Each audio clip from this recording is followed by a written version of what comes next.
I'm back boy. Oke guys, jadi di video kali ini gue bakalan nge-share tentang tips dalam membuat video dokumentasi kegiatan.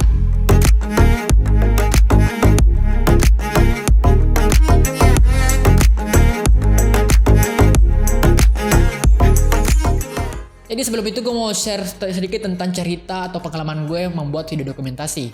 Jadi kegiatannya itu kegiatan musyawarah organisasi gitu yang berlangsung sekitar 4-5 hari di suatu daerah gitu.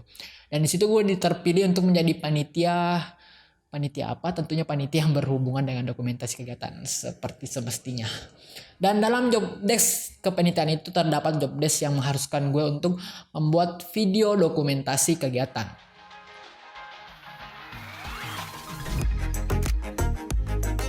Dan untuk kalian yang mau melihat hasil videonya, kalian bisa klik link di deskripsi di bawah untuk melihat hasil videonya, ataupun mungkin ada nanti bar di atas, kalian bisa klik untuk melihat hasil videonya. Walaupun videonya itu nggak terlalu bagus, nggak ada efek yang terlalu wah, tapi setidaknya bisa mendokumentasikan kegiatan itu secara baik dan benar menurut gue. Oke, nggak usah banyak bacot lagi, langsung saja kita masuk ke tips dan triknya. Tips doang sih, nggak ada triknya, nggak usah, langsung saja. Tips yang pertama, dokumentasi online. Itunya di masa pandemi seperti ini kita tidak asing lagi dengan hal-hal yang di online kan, itu seperti juga dengan kegiatan ini. Ada sub kegiatannya yang dilaksanakan secara online seperti pada saat pembukaan, pada saat wawancara kalau nggak salah, dan pada saat mentoring itu dilaksanakan secara online. Dan itu awalnya membuat gue bingung gimana cara mendokumentasikannya secara video gitu. Tapi setelah gue bereksperimen dan mengutak-atik, dan akhirnya gue membuatnya seperti apa? Gue membuatnya screen record gitu. Gue masukkan screen record dari kegiatannya dan gue masukkan juga suaranya. Ya seperti itu. Kenapa gue masukkan suaranya? Karena kalau menurut gue kalau hanya rekaman layar doang kan cuma muka doang dan nggak ngerti ini lagi ngapain gitu. Jadi gue masukkan suaranya juga biar penonton tahu itu apa yang sedang terjadi dalam video tersebut. Oke. Ya, terima kasih atas kesempatannya. Jadi kali ini saya akan melanjutkan pemaparan mekanisme pencalonan ketua umum dan calon pengurus KMP Statistik KMPONM tahun 2021. Selain itu gue juga masukkan efek-efek 3D gitu di videonya biar videonya lebih menarik aja gitu. 3D, basic 3D gitu, biar keren aja itu, nggak monoton.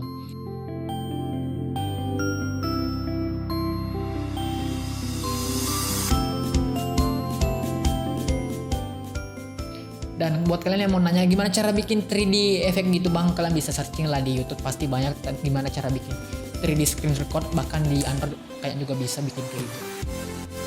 Yang kedua, gear atau alat yang digunakan. Jadi alat-alat yang digunakan untuk mendokumentasikan kegiatan ini, yang pertama yaitu kamera. Kamera yang gue gunakan yaitu kamera ini yaitu Nikon D5200. Terus gue pakai lensa bawaan doang, gue lensa kit 1855 mm f berapa, f berapa ini, f3,5 ya, f3,5. Sebenarnya gue juga punya lensa Yongnuo, lensa fix Yongnuo 35 mm, dan itu menurut gue bokehnya lebih bagus daripada lensa ini. Tapi gue nggak bawa soalnya gue butuh shot-shot yang lebih lebar atau shot-shot yang wide. Sedangkan 35 mm menurut gue terlalu ngesum. Kalau gue mau foto bareng gitu, foto orang bareng itu susah banget karena gue harus mundur ke belakang jauh, sedangkan tempat di situ nggak terlalu agak sempit gitu. Jadi gue memutuskan untuk membawa lensa kit bawaan aja. Gue nggak bawa lensa Yongnuo atau lensa fix itu. Selain itu gue juga bawa yang namanya baterai 2 biji dan charger kamera. Jadi kalian harus ingat itu, kalian harus bawa charger baterai kamera. Kalau kalian nggak bawa, itu menjadi mimpi buruk buat kalian.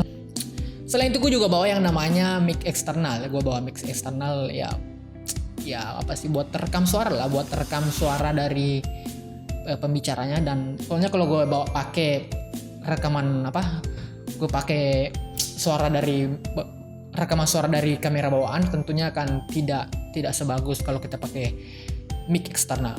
Selain itu juga bikin kamera kita lebih kelihatan videographer banget gitu pakai mic eksternal gitu.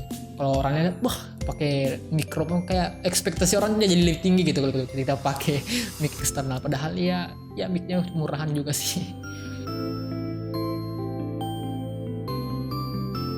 video yang bagus itu mempunyai kualitas audio yang baik. Makanya yang dari yang pertama itu rekaman audionya seperti yang tadi gue bawa mic, seperti yang gue bilang tadi, gue bawa mikrofon eksternal biar gue bisa rekam suara pembicaranya atau rekam suara videonya itu jadi lebih baik. Dan gue juga masukkan rekaman suara asli dari videonya biar kita lebih penonton tuh lebih tahu suasana yang terjadi dalam kegiatan tersebut. Sebenarnya subjektif sih, apakah menurut kalian kalau video yang ada suara dari video aslinya itu lebih baik ketimbang cuma sekedar background musik doang. Tapi menurut selera gue lebih suka lihat video yang suara aslinya itu dimasukkan ketimbang cuma background musik doang yang menurut gue kita nggak tahu apa yang terjadi dalam video tersebut.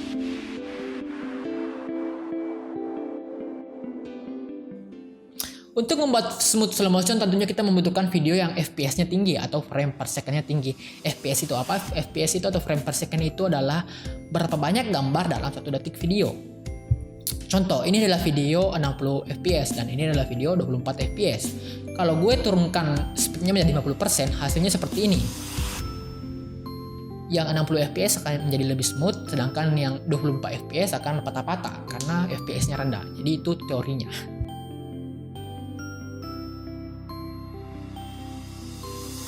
Tips yang terakhir yaitu yang kelima, yaitu kalian harus pahami alur kegiatan atau kalian harus pahami rundown manual acaranya itu. Kalian harus paham kapan kalian harus rekam, kapan kalian harus tidak rekam gitu. Seperti halnya dalam membuat film, kita memerlukan naskah film. Begitu juga dengan mendokumentasikan satu kegiatan, kita harus mendokumentasikan cerita yang terjadi dalam kegiatan tersebut. Untuk membuat ceritanya itu sesuai dengan runtutan cerita, kalian harus mengikuti alur kegiatannya. Jadi jangan sampai kalian tidak mengetahui alur kegiatannya sehingga kalian tidak ada pada momen-momen yang penting itu. Kalian harus merekam momen-momen yang penting. Jadi untuk mengetahui momen-momen penting itu kalian harus pahami alur kegiatannya.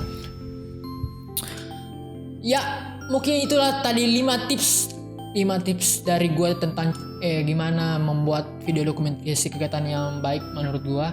Ya walaupun gue sebenarnya belum cocok untuk membuat video kayak gini, tapi ya gue buat aja gitu biar ada konten gitu. Oke, jadi semoga kalian suka dan semoga bermanfaat. Don't forget like, comment, and subscribe. Gue Rahmat Wahyudi, and terima kasih. Thanks for watching.